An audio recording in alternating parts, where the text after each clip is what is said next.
ओम श्री गुरुभ्यो नमः। हरि ओम शंभवे नमः। तन्मे मनः शिव संकल्पमस्तु।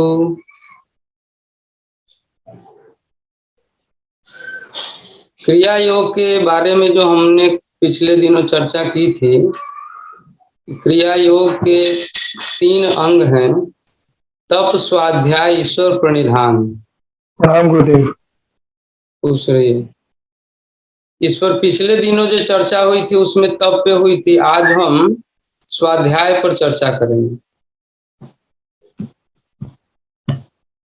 स्वाध्याय का मेन मतलब है, जैसे शाब्दिक अर्थ उसका है कि स्व का अध्ययन करना।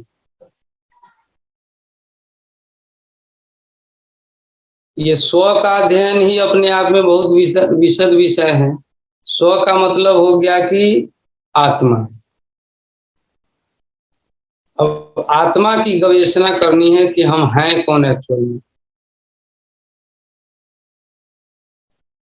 तो इसके अंतर्गत स्पेशली वेदांत की चीजें आ जाती हैं।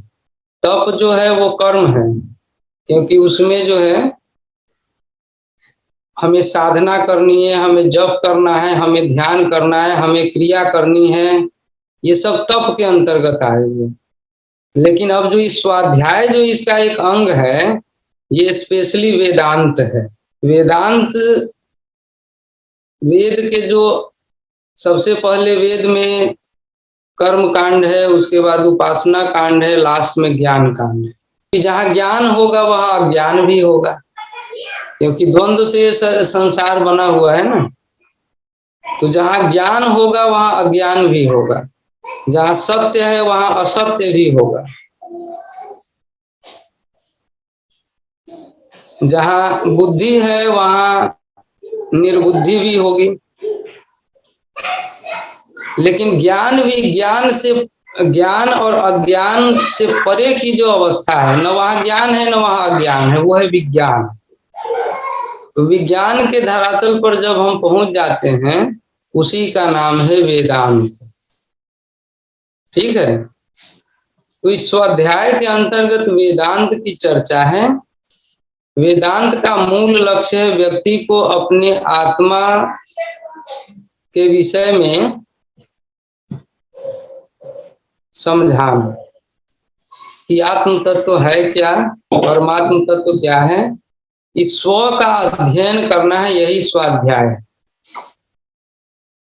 यानी कि हम क्या हैं, कौन हैं, कहाँ से आए हैं, मृत्यु क्या है, मृत्यु के बाद पुनर्जन्म होता है या नहीं होता है, पुनर्जन्म का सिद्धांत क्या है, कर्म कैसे फलीभूत होता है, आदि आदि अन्य प्रश्न हैं। इसी का अध्ययन हम करते हैं, जिसका नाम है स्वाध्याय। अब समझ लो कि जो लोग क्रिया तो करते हैं लेकिन इस पर विचार नहीं करते हैं, तो वो क्रिया पूरी नहीं है उसकी।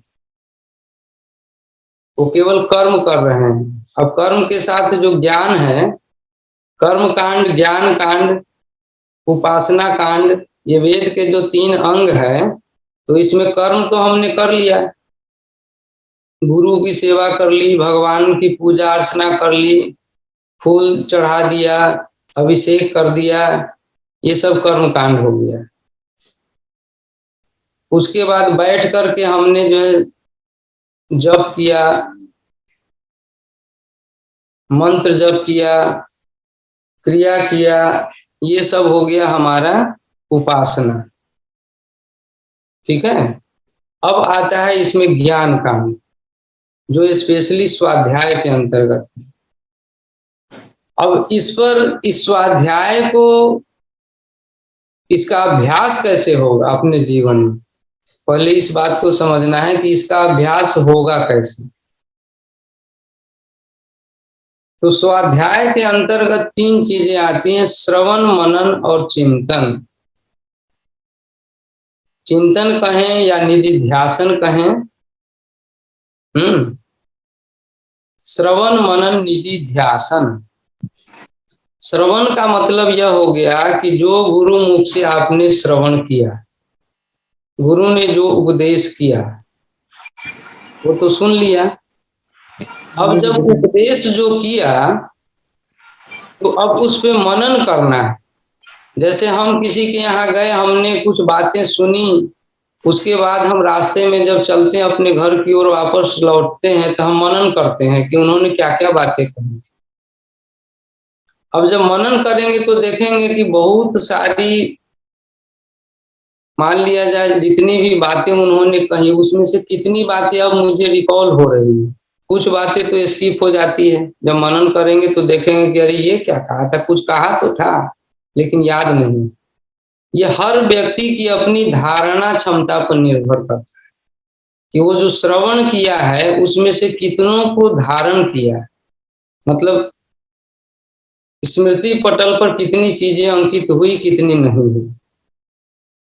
अब जब मनन करेंगे तब पता चलेगा कि कितनी चीजें अंकित हुई, कितनी चीजें नहीं अंकित हुई। इस मनन का बार बार जब अभ्यास करेंगे तो देखेंगे कि धीरे धीरे जो चीजें पहले स्मरण पटल पर 10 बातें आती थी, 4 बातें छूट जाती थी। इसका बार बार जब अभ्यास हम करेंगे, मनन करेंगे कि गुरु ने क्या कहा, शास्त्र हमने पढ़ा, किसी संत की जीवनी पढ़ी तो उसमें उन्होंने क्या कहा, तो पता चलेगा कि उसमें से धीरे धीरे वो 10 के बदले अभी 11 होगा, 12 होगा, फिर 100% स्मरण जो है आने लगता है। इसमें हमारा संयम का बड़ा रोल है, इसमें वीर्यत्वम का बड़ा रोल है।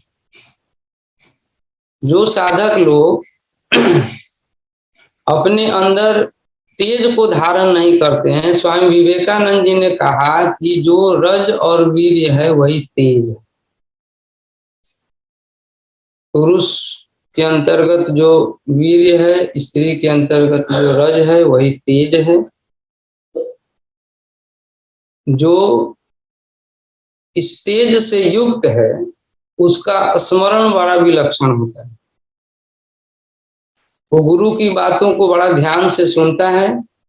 और इस स्मरण को तीक्ष्ण करने के लिए एक बात यह भी है कि आप गुरु के प्रति कितना श्रद्धावान। गुरु के प्रति हम जितना श्रद्धावान होंगे उतनी ही उनकी बातों को हम प्रमुखता से लेंगे। सबसे मेन बात यह भी होता है कि हम किन बातों को अपने जीवन में प्रमुखता से ले रहे हैं। सड़क पे जा रहे हैं, बहुत सारी बातें हो रही हैं, लेकिन उसमें से जिन जिन घटनाओं को हम प्रमुखता से लेते हैं वो घटनाएं हम देख पाते हैं, वो हमारे मस्तिष्क में कैद हो जाती है और सब बातें स्किप हो जाती है।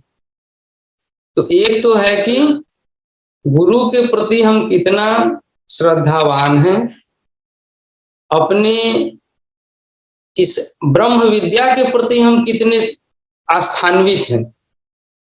ब्रह्म विद्या के प्रति जिसमें जितनी ज्यादा ललक होगी वो उतना एकाग्रता से अपनी गुरु की बातों को सुनेगा और फिर उसको धारण करेगा। तो एक तो इसमें रोल निभाता है वीर्यत्वम, तेज। दूसरा जो है संस्मरण में है कि हम अपने गुरु की बातों को, ब्रह्म विद्या को अपने जीवन में कितनी प्रमुखता देते हैं, ये दूसरी बात। हमने योगी कथामृत पुस्तक में एक चैप्टर है परमानंद मग्न भक्त, मास्टर महाशय की कथा है पूरी की पूरी। वो मास्टर महाशय ईश्वर चंद्र विद्यासागर के स्कूल में पढ़ाते थे और इंग्लिश का भी अच्छा ज्ञान था, मैथमेटिक्स वो पढ़ाते थे और ठाकुर के अनन्य भक्त थे। ठाकुर के समय जब वो सामने जब वो उपस्थित होते थे तो उस समय जो जो दृश्य वो देखते थे उसको एज इट इज, कितनी मतलब समझिए कितनी प्रखरता से और कितनी एकाग्रता से एक एक माइन्यूटली उन चीजों को देखते थे कि वापस आकर के वो डायरी लिखते थे। उसमें वो लिखते हैं कि आज एकादशी तिथि है,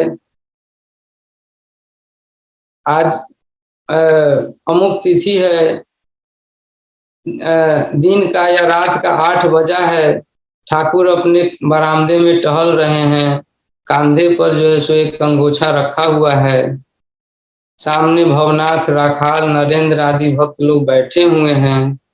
ठाकुर आकर के बैठते हैं, फिर वो नरेंद्र से कुछ कहते हैं। इस प्रकार से हर वहां पर जितने भी पात्र बैठे हुए हैं, उसने क्या कहा, ठाकुर ने क्या उस पर अपना मंतव्य दिया, एक एक बातों को बड़ा माइन्यूटली वो ऑब्जर्व करते हैं। अब वहां आकर के एज इट इज उसको लिपिबद्ध कर देते हैं। बस यही चीज हमें जो है सो अपने जीवन में करनी है। आप देखिए, ये एक बात नहीं है, ये जितने भी साधक लोग होते हैं, ये अपने गुरु के प्रति बड़े ही एकाग्रचित्त होते हैं।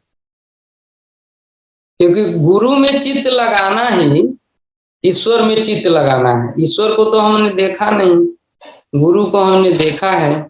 और ये जो हार मांस का जो शरीर है, जो आपके सामने अभी कुछ बोल रहा है, तो इतना तो तय है कि इसमें से वो ये जड़ शरीर नहीं बोल रहा है, कोई ना कोई चैतन्य इसमें बैठा हुआ है। अब इसको समझना है कि वो चैतन्य कौन है, जब सब कुछ ईश्वर ही बने हुए, सर्वम विष्णुमयम जरा, यानी कि निमित्त कारण भी वही है, उपादान कारण भी वही है। निमित्त का मतलब होता है कि जैसे मिट्टी से बनने वाला घड़ा और एक बनाने वाला, तो एक हो गया मेकर, एक हो गया मैटर। मैटर हो गया मिट्टी, अब मेकर हो गया वो कुम्हार। यहाँ हमारे जो है दर्शन के हिसाब से जो मेकर और मैटर है वो दोनों ईश्वर है।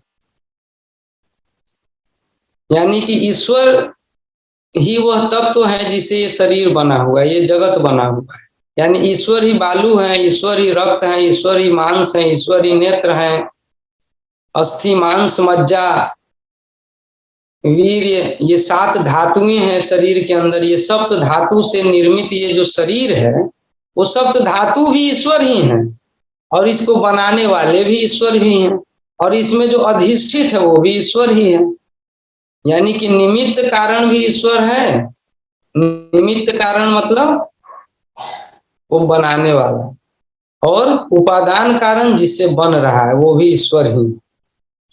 तो इस जड़ शरीर के अंतर्गत जो चैतन्य आपके सामने बोल रहा है, वो बोल कौन रहा है? ईश्वर ही बोल रहा है। इतना तो तय है। हो सकता है कि ये जो जीव है उसको उसको सिद्धि न प्राप्त हुई हो। कल्पना की जा सकती है थोड़ी देर के लिए कि भाई मेरे गुरु सिद्ध नहीं, लेकिन बोल तो रहा है ईश्वर ही, ये तो सत्य बात है। तो जब हम समझने लगेंगे कि जो बोल रहा है ईश्वर ही है, और चूंकि गुरु रूप में हमने उनको माना है, तो फिर ईश्वर भी मानना पड़ेगा कि ईश्वर ही बोल रहे हैं, तब वो धारणा बनेगी। अब देखिए, इसका ये हर शिष्य के अंतर्गत ये बातें हैं। वो अपने गुरु के प्रति बड़ा एकाग्रचित होता है। जो शिष्य अपने गुरु के प्रति एकाग्रचित नहीं होता है, वो कभी अपने जीवन में अपनी साधना में तरक्की कर ही नहीं सकता है। क्योंकि गुरु कुछ और कहेंगे, वो अपने मन के हिसाब से चलेगा। वो गुरु की बातों को काट छाट करके कुछ और मतलब निकाल लेगा। अपने संस्कार, अपनी वासनाओं के हिसाब से वो अपना एक अर्थ लगा लेगा और वैसे ही चलने लगेगा। कई बार तो गुरु में दोष भी दर्शन करने लगता है शिष्य। तो ये सब क्यों होता है? क्योंकि गुरु के प्रति अनन्य भक्ति नहीं है, श्रद्धा नहीं है। अनन्य का मतलब होता है न अन्य, यानी किसी अन्य में भक्ति ना हो, एकमात्र उन्हीं में हो।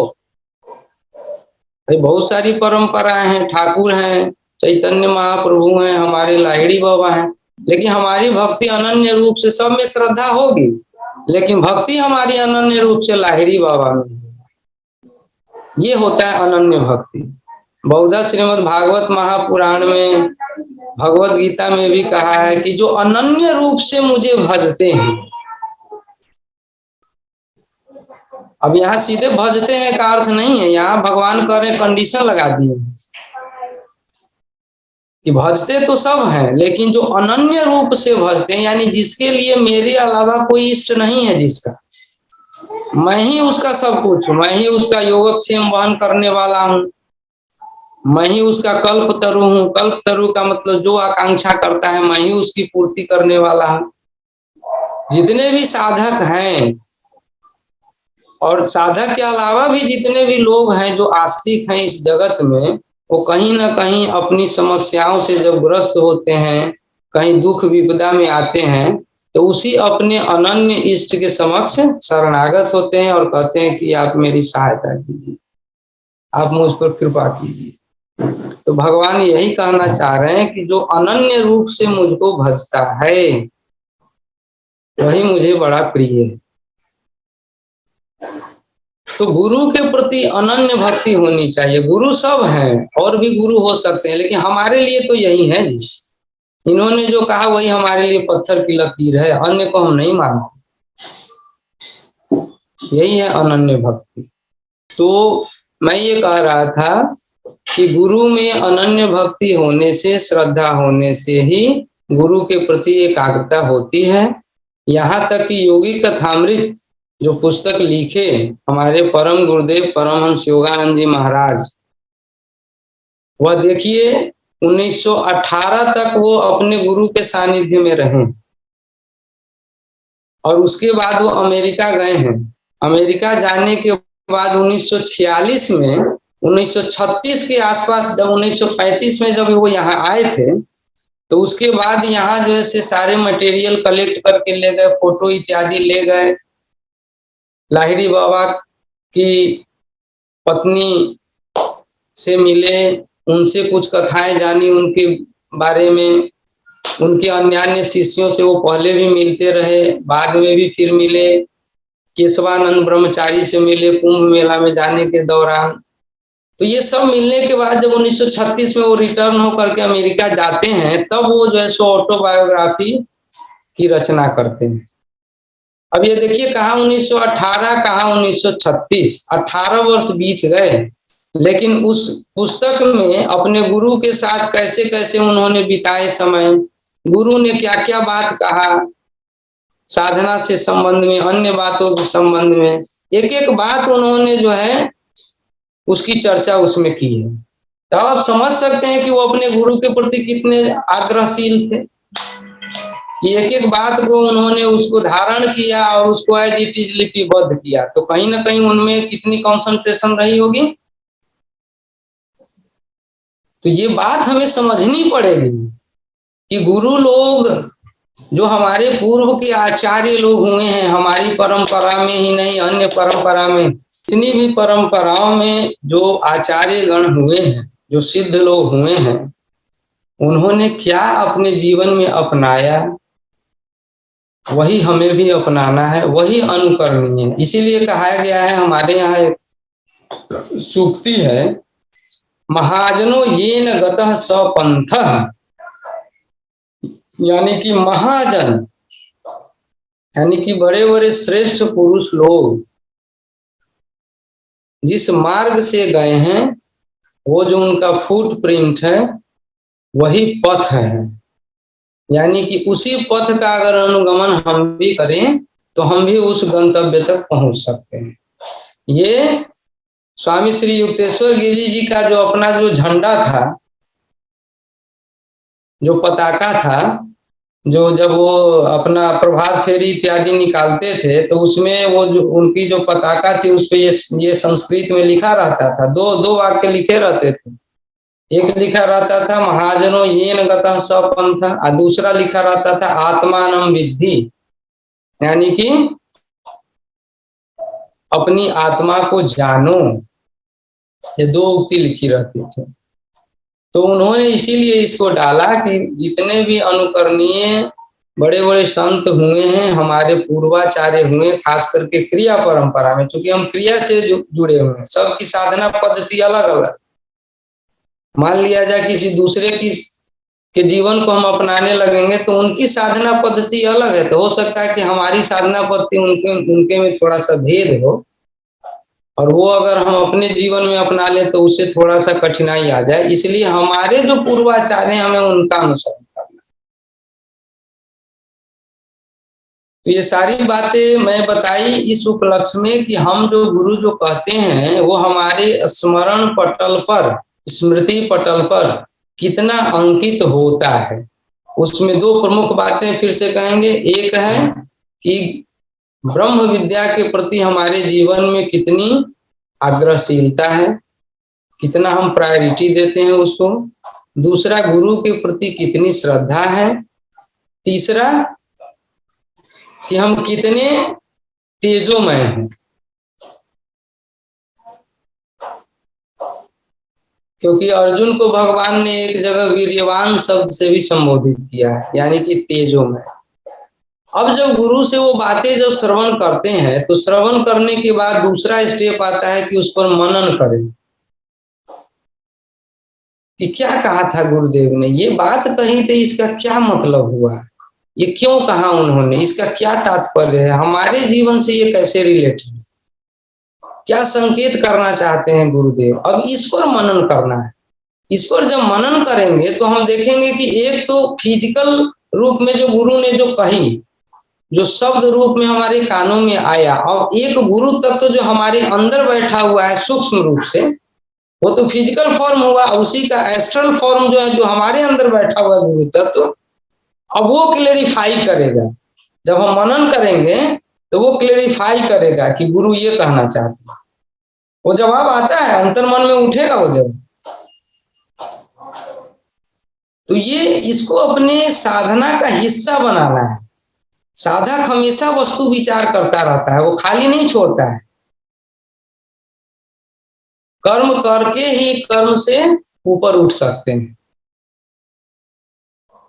एक कांटा चुभ गया, तो कांटा चुभ गया तो उसको निकालने के लिए क्या करेंगे, फिर एक दूसरे कांटा को लाएंगे, उससे बड़े कांटे, और फिर उस कांटे से उसको निकाल देंगे, या फिर निकाल करके दोनों कांटों को फेंक देंगे। यानी कि विचार से ही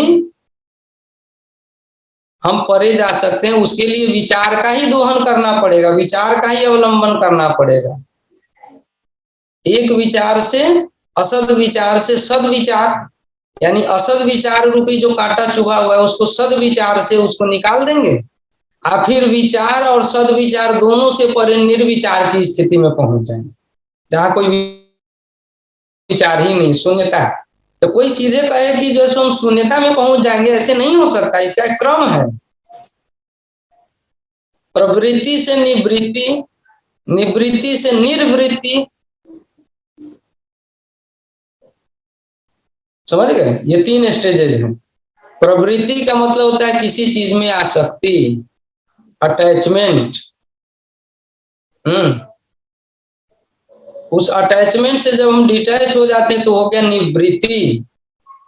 निवृत्ति और प्रवृत्ति, ये दोनों वृत्ति के ही 2 रूप हो गए ना, एक प्रवृत्ति एक निवृत्ति।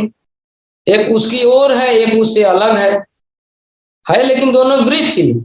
अब इन दोनों वृत्तियों से परे जाना जो हो गया वो हो गया निर्वृत्ति, यानी निह जोर वृत्ति, यानी वहां वृत्ति है ही नहीं। तो वो क्या हो गया, योगश्चित्त वृत्ति निरोध है। पातंजल योग सूत्र में जो योग की परिभाषा है वो क्या है, योगश्चित्त वृत्ति निरोध है। यानी योग क्या है, तो जहाँ चित्त वृत्तियों का निरोध हो जाता है, यानी कि जहाँ निर्वृत्ति की अवस्था आ जाती है, वृत्तियों का निरोध हो जाता है, वही योग है। तो वृत्ति के लिए पहले प्रवृत्ति से निवृत्ति की ओर तो जाएंगे, कि सीधे प्रवृत्ति से सीधे निर्वृत्ति में पहुंच जाएंगे, स्किप करके यहाँ नहीं पहुंच सकते हैं। क्रम है इसका। तो इसीलिए असद विचार के जो कांटे हमारे अंदर चुभे हुए हैं, हमारे मन में असद विचार के जो मैल भरे पड़े हैं, उसको सद विचारों से धोना है, और फिर धो करके उस सद विचार का भी त्याग कर देना है, फिर निर्विचार की अवस्था में पहुंच जाना है। तो ये कैसे होगा, मनन करने से। यानी कि हम सोचेंगे कि सीधे थॉटलेस हो जाए तो नहीं हो सकते हैं। पहले जो संसार के बारे में हमारे अंदर जो थॉट चल रहा है, संसार को जैसा हम देख रहे हैं, रिएक्ट कर रहे हैं, वो विचार हमारे सामने 24 घंटा चल रहा है ना। Ripples of thoughts coming in the form of wave on the surface of the mind।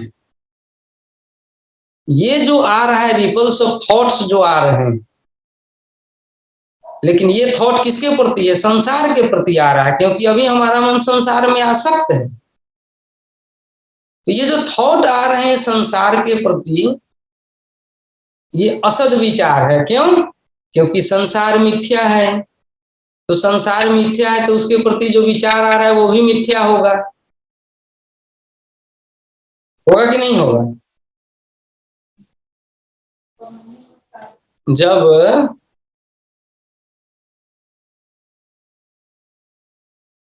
जैसे टीवी पर हम देखते हैं, आज देख रहे थे टीवी पे कार्टून चल रहा था। अब वो कार्टून ऐसे मुंह बना देता है, ऐसी बातें बना देता है, वो बातें करता है लेकिन उसका मुंह आकृति तो दिखता है कि आदमी जैसा है, लेकिन पता नहीं कैसे मुंह इतना बड़ा बना देगा, धड़ इतना पतला बना देगा, एक कार्टून बना देता है। अब वो बना दिया, अब वो है तो असत।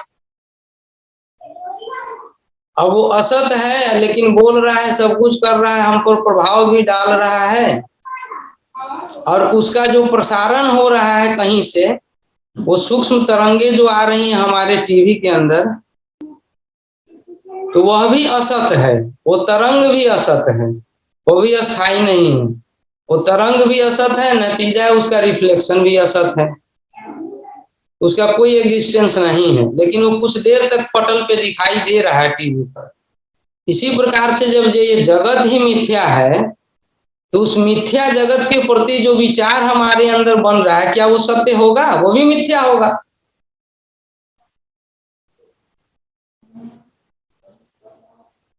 तो जो हमारे अंदर जो असद विचार है, इसी को कहते हैं असद विचार। असद विचार का मतलब क्या हुआ कि जो सत्य नहीं है उसके प्रति जो विचार है, यानी जगत के प्रति जो विचार है, ये असद विचार है। तो इसको क्या करेंगे? पहले सद विचार से इसको धोएंगे। और सद विचार क्या है? तो शास्त्रों का वाक्य। शास्त्र में जो महावाक्य है, 4 महावाक्य है, महावाक्य पर थोड़ा चर्चा कर लेते हैं। ये 4 महावाक्य ही 4 जो मुख्य विचार है। इसी विचार से, इसी महावाक्य के झाड़ू से जो है उस असद विचार को जो है झाड़ पोंछ करके बाहर कर देना। वो क्या है? तो प्रथम महावाक्य है अहमशः। जो हम लोग क्रिया योग में हंसः जो करते हैं, वो अहमशः, मैं वही हूं, ये महावाक्य कहलाता है। यही सत्य है। ये वाक्य जो उद्घोष है यही सत्य है, बाद बाकी सब मिथ्या है। दूसरा है अयम आत्मा ब्रह्म। हाँ, मैं क्या हूं? तो मैं वही आत्मा हूं जो ब्रह्म स्वरूप है। तीसरा क्या है? सोहम। जो वो है वही मैं हूं। तो इस प्रकार से ये जो महावाक्य, इस महावाक्य का मनन जब करेंगे, तो महावाक्य का मनन कैसे होगा? गुरु ने जो उपदेश किया, उस उपदेश पर जब मनन करेंगे, तो संसार के प्रति जो, संसार की जो असारता है, संसार संसार और एक है असार, ईश्वर को निकाल लें अगर तो वो असार हो जाता है। ईश्वर उसमें घुला मिला है, ईश्वर में ही वो जगत समाया हुआ है, इसलिए इसका नाम है संसार। लेकिन ईश्वर तत्व को जब बाहर इसमें से खींच ले, निकाल दें, अलग कर दें, तो ये हो जाता है असार। तो ये जगत की जो असारता है, जो निस्सारता है, इसमें कोई सार तत्व तो नहीं। क्यों? क्योंकि ये मिथ्या है। जो कुछ भी दिख रहा है वो है ही नहीं। एक्चुअल में हम आप जो बात कर रहे हैं ये भी सत्य नहीं, ये भी मिथ्या है। ये भी मिथ्या है एक्चुअल में। ये भी स्वप्न में ही हो रहा है कि ये गुरु हैं हमारे, हम उनसे दीक्षा लिए हुए हैं, हम उनका बात सुन रहे हैं। ये एक्चुअल में ये जो हो रहा है, ये अभी जो घटित हो रहा है, ये भी मिथ्या है। यानी ये भी स्वप्न में हो रहा है सब कुछ। लेकिन स्वप्न का प्रभाव होता है अपना। क्यों? स्वप्न में जब डरते हैं तो जब जाग जाते हैं तो देखते हैं उस समय भी जो है सो धड़कन चलता रहता है, पसीने पसीने होते रहते हैं, गला सूखता रहता है। यानी स्वप्न में जो घटित होता है उसका जागृत में भी असर होता है। इसलिए हम स्वप्न में इस संसार की असारता को समझ रहे हैं, ईश्वर की सारता को समझ रहे हैं, तो जगने के बाद जो चैतन्य अवस्था में आएंगे तो उसमें ईश्वर का यह जो सार तत्व है वो बना रहेगा।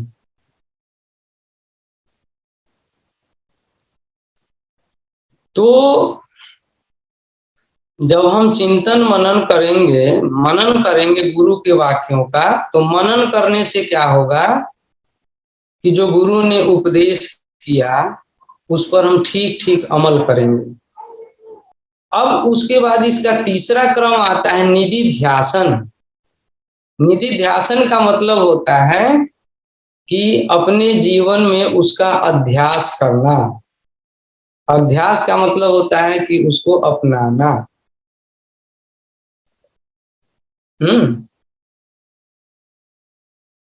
अब उसमें से जो बातें कही, अब उसको खाली मनन करके छोड़ नहीं देना है। हाँ हाँ, वाह वाह गुरु जी, वाह क्या बेस्ट बोलते हैं गुरु जी, बड़ा बढ़िया बात बोल रहे।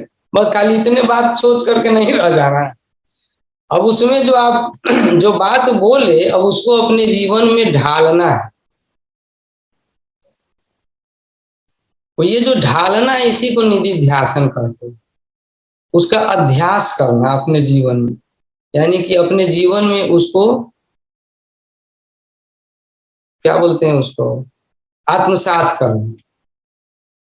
आत्मसात शब्द बड़ा बढ़िया है, आत्मसात करना, यही निधि ध्यासन है।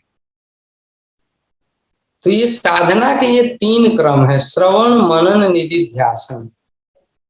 ये श्रवण मनन निधि ध्यासन, ये तीनों मिल करके और ये क्या बनता है, स्वाध्याय। तो इसको जब तक हम अपने जीवन में नहीं अपनाएंगे तब तक बात बनने को नहीं। जितने भी संत हुए हैं अपने गुरु की वाणी को अपने जीवन में बड़ा प्रमुखता से लिए। तो कितने त्यागी थे कि उसमें से एक शिष्य था उनका, शशि नाम था। उस शशि ने कहा कि ठाकुर ने मुझे कहा है कि देखो तुम्हारे परिवार वाले कुछ भी कर सकते हैं तुम्हारे साथ, तो कहीं वो पुनः मुझे अपने घर में बांध न दें, इसलिए मैं यहाँ से जाता हूँ वृंदावन, और सब कुछ छोड़ करके, कोई पैसा नहीं, कौड़ी नहीं, कुछ नहीं, तन पे वो वस्त्र खाली, और छोड़ करके वृंदावन की ओर चल दिए।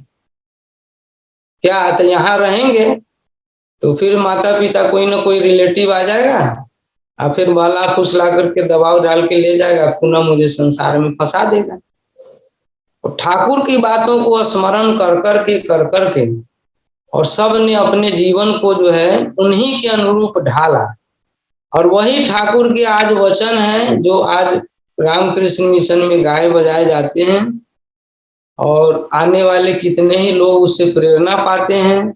तो एक एक बात जो उन्होंने कही लोगों के लिए, अपने भक्तों के लिए, उनके भक्तों ने बड़े ही दृढ़ता से उसको अपने जीवन में उतारा। बस यही मूल मंत्र है। इसीलिए कहा गया है कि मोक्ष मूलम गुरुर कृपा और मंत्र मूलम गुरुर वाक्यम। गुरु ने जो कहा वही मंत्र का मूल है, मंत्र का सार वही है।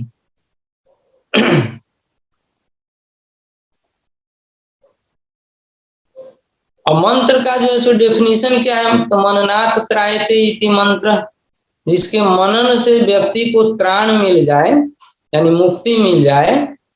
फिर यहाँ शब्द मनन ही है कि आपने कुछ मंत्र सुना और उस पर मनन नहीं किया, यानी मंत्र जो हम जपते हैं उसका अर्थ भी हमें पता होना चाहिए, मंत्रार्थ भी हमें मालूम होना चाहिए कि मंत्र क्या कहता है। तो उस पर जब मनन करेंगे तो उससे त्राण मिलता है। अब देखिए, जब वेद हम पढ़ेंगे तो वेद के जो मंत्र हैं उसमें कथाएं हैं और उसको मंत्र नाम दिया गया। तो कभी ये मन में आ सकता है, मैं शुरू में सोचता था कि, तो मैंने कहा कथा मंत्र कैसे हो सकता है। तो कथा मंत्र इसलिए है कि उस कथा पर जब मनन करेंगे तो उस कथा का जो सार तत्व है वो समझ में आ जाएगा, और जब सार तत्व समझ में आएगा तो व्यक्ति की मुक्ति हो जाती है, व्यक्ति संसार बंधन से छूट जाता है। तो इसलिए वह कथा भी मंत्र स्वरूप है। क्यों? क्योंकि उसके मनन करने से व्यक्ति को त्राण मिलता है। तो मंत्र का मतलब ये नहीं कि ओम ऐं ह्रीं क्लीं चामुंडाय विच्चे, इतना ही मंत्र नहीं। मंत्र में वो सारे चीज आते हैं। देवी भागवत की जो कथाएं हैं, शिव पुराण की जो कथाएं हैं, श्रीमद् भागवत महापुराण में तो कथा भी है, उसमें कई जगह मंत्र भी है, कई जगह स्तुति भी है, लेकिन सब मंत्र कहे जाते हैं।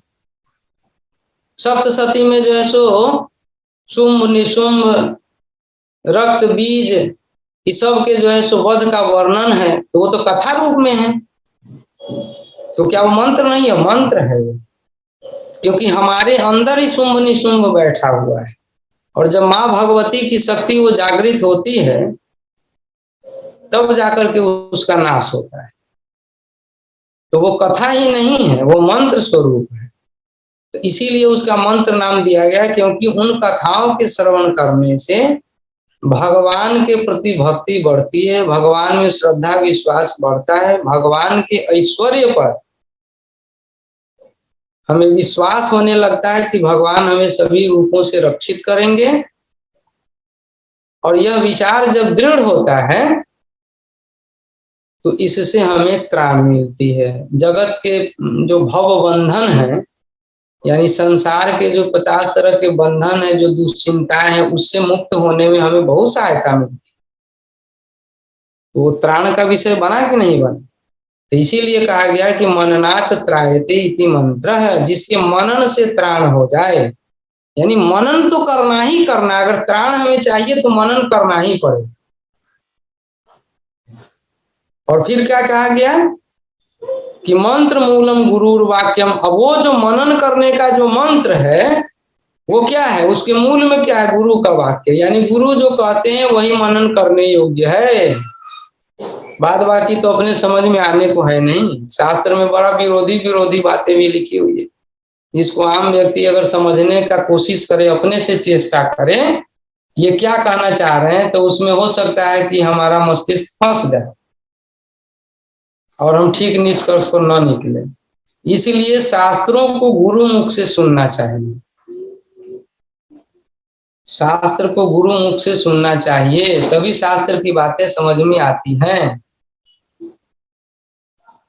जो व्यास गद्दी में बैठ करके जो भागवत की कथा डेली कहता है, और उसी भागवत की कथा जब दुंदुभी जो है सो सुना, गोकर्ण का भाई, तो 7 दिन में उसकी मुक्ति हो गई। और आज जो है सो वो कथाएं जो है सो 1-1 महीना तक चलता है भागवत की कथाएं, इतने लाखों लोग सुन रहे हैं, लेकिन मुक्ति किसी की नहीं हो रही है। तो क्या ये वचन जो लिखा हुआ है कि 7 दिन में दुंदुभी ने उस कथा को सुना और उसकी मुक्ति हो गई, तो क्या ये असत्य है? नहीं, ये सत्य है। लेकिन जो कथा है, उस कथा के सार को समझाने वाला कोई गुरु नहीं है। वो व्यास गद्दी पे बैठा हुआ है, पढ़ करके आकर के बैठ गया है, चरण पूजवा रहा है, उसके अपने जीवन में वैसा कुछ नहीं है। लोभ लालच के वशीभूत होकर के बैठ करके तरह तरह के लोग कथा कर रहे हैं, जो उसके लिए पात्र नहीं है वो भी कथा कर रहे हैं।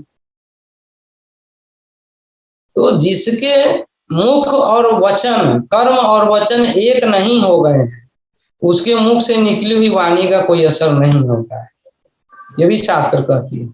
यानी कि जो गांधी जी की एक बड़ा सुंदर कथा है कि गांधी जी के पास एक महिला गई अपने बच्चे को लेकर के कि बापू ये गुड़ बड़ा खाता है, जरा इसको समझाइए, तो मेरी बात ही नहीं सुनता है। तो गांधी जी ने कहा अच्छा ठीक है, काम करो अगले सप्ताह में। तो वो जो सो अगले सप्ताह चली गई। अब अगले सप्ताह जब गई तो गांधी जी ने उसको बैठा करके कहा कि देखो बेटे, गुड़ ज्यादा नहीं खाना चाहिए, गुड़ का तासीर गर्म होता है, उससे जो सो घाव होते हैं, ये होते हैं, वो सब उसका फायदे नुकसान समझा दिए। तो उस महिला ने कहा कि बाप ये बात तो आप उस दिन भी कह सकते थे। तो उन्होंने कहा कि दरअसल बात यह है कि उस दिन तक मैं खुद ही गुड़ खाता था। तो अब देखिए, इस रहस्य को गांधी जी भी जानते थे कि जो व्यक्ति बोल रहा है, अगर वो चीज अपने जीवन में उसके नहीं है तो वो बोलेगा तो उसका असर ज्यादा देर होने वाला नहीं है। उसका असर, अच्छा देखो, श्रीमद् भागवत कथा होती है, मैं तो देखता हूँ कभी कभी टीवी पर, तो उसमें लोग जो है वो नाचने लगते हैं, भाव विभोर होकर के गाने लगते हैं। और फिर जहां जैसे ही वहां से अलग होते हैं, वो फिर वैसे ही संसार में मस्त हो जाते हैं। यानी उनका सारा प्रभाव उतने ही देर तक है जितनी देर तक कथा चल रही। तो ऐसा इसलिए होता है क्योंकि जैसे देखें, वो दूध जब खौलता है, पहले जब आग वाला जो चूल्हे वाला जब जमाना था, तो नीचे अंगीठी में जो है लकड़ी डालते थे और ऊपर दूध चढ़ा देते थे, खूब खौल रहा। आज जब देखते थे भाई दूध उबल के जो है सो गिर ना जाए, तो लोग कहते थे कि अरे अरे वो थोड़ा लकड़ी को खींच दो बाहर। तो लकड़ी को जैसे ही खींचा, ताव कम हुई, वो दूध का उबाल कम हो गया। वो ठीक वैसे ही होता है कि जब तक कथा में बैठे हुए हैं, जब तक लकड़ी जल रही, तब तक तो खूब भाव आ रहे हैं, खूब नाच रहे हैं, गा रहे हैं, उछल रहे हैं। और जहां कथा से दूर गए, वो तो कथा का प्रभाव है, कथा का अभी भी प्रभाव है। वो जैसे ही दूर गए, उसका प्रभाव हो गया खत्म। क्यों? क्योंकि वो जो कथा की जो उष्मा थी, जो तेज था, जो गर्मी थी, उससे वो दूर चले गया। दूर जाते ही जो सो उनके अंदर वो जो भाव का जो हिलोड़े आ रहा था, वो शांत हो गया। लेकिन संत लोग जब बोलते हैं, जो गुरु या जो व्यक्ति अपने जीवन में उसका आचरण करते हैं, वो जब बोलते हैं तो उसका प्रभाव होता है। बहुत लोगों ने मुझसे कहा कि, मैंने कहा कि एक बात बताओ कि वीडियो तो क्रिया योग पे बहुत सारे लोगों का है, तो उनके पास तुमने संपर्क क्यों नहीं किया? तो एक ही बात कहते हैं कि आपकी बात सुना तो कुछ अलग हट करके लगा, कुछ विशेष लगा। मैं कहा यार विशेष तो कुछ नहीं है, सामान्य सा रिकॉर्डिंग है, ना कोई उसका बढ़िया साज सज्जा है, ना कुछ बढ़िया से है। लेकिन नहीं, आप जो बोलते हैं उसमें बड़ा एक लगता है कि ये जो है जेन्यून सा है। तो जेन्यून सा इसीलिए लगता है क्योंकि जो मैं बोलता हूँ उसको अपने जीवन में धारण किया, और आप सभी ने देखा है हमारे पास आकर के। बड़ा सुंदर जो है सो ठाकुर एक कथा कहते थे कि हमारे देश में, वो अपने गांव को कामारपुकुर को देश बोलते थे। तो उनके यहाँ एक बहुत बड़ा बगीचा थी, तालाब था। तो बंगाल में जो है सो तालाब बहुत होता है, और हर व्यक्ति का इंडिविजुअल तालाब होता है, और उसी के पानी से वो पहले पीते भी थे, और उसी से खाना बनता था, सब कुछ होता था। तो लोग क्या करते थे, उसी तालाब के किनारे जो है सो भैंस इत्यादि जो है सो उसी में नहलाते, उसी के किनारे जो है सो शौच इत्यादि भी कर देते थे। बहुत लोगों ने इस पर ऐतराज जताया, पंचायत बैठी, कोई माना नहीं, कोई ना कोई आके कर दे। अंत में ये खबर जो है सो आगे गई। कंपनी का एक आदमी आया, कंपनी मतलब ईस्ट इंडिया कंपनी, उस समय गुलाम था ना हमारा देश। तो ठाकुर कहते हैं कि कंपनी का एक आदमी आया, एक तख्ती ले करके और वहां गाड़ दी। उस पर लिखा हुआ था यहाँ शौच करना मना है। उस दिन से कोई भी डर से शौच नहीं करना। तो उन्होंने इस उदाहरण से समझाया कि देखो, सामान्य से आदमी था, एक जो है चपरासी था वो, लेकिन उस चपरासी के पीछे कंपनी की सत्ता थी। वो चपरासी सामान्य नहीं था, वो कंपनी का नुमाइंदा आया था यहाँ बन करके। तो कंपनी का पावर होने के कारण, कंपनी से जुड़े होने के कारण, कंपनी का जो भय है वो लोगों में व्याप्त हुआ, और लोगों ने शौच करना बंद कर दिया। तो ठाकुर कहते थे कि जिस व्यक्ति का संपर्क उस परम सत्ता से नहीं है, जिस व्यक्ति का संपर्क जो है सो अपने महान गुरुओं से नहीं है, हमारे परंपरा के जो स्तंभ में लाहिड़ी बाबा हैं, स्वामी श्री युक्तेश्वर गिरी जी हैं, परम गुरुदेव हैं, परात्पर गुरु हैं, परमेष्ठी गुरु हैं, जिस व्यक्ति का संपर्क उस परम सत्ता से नहीं है, अब वो बोलेगा तो उसकी वाणी वैसे ही कोई नहीं सुने।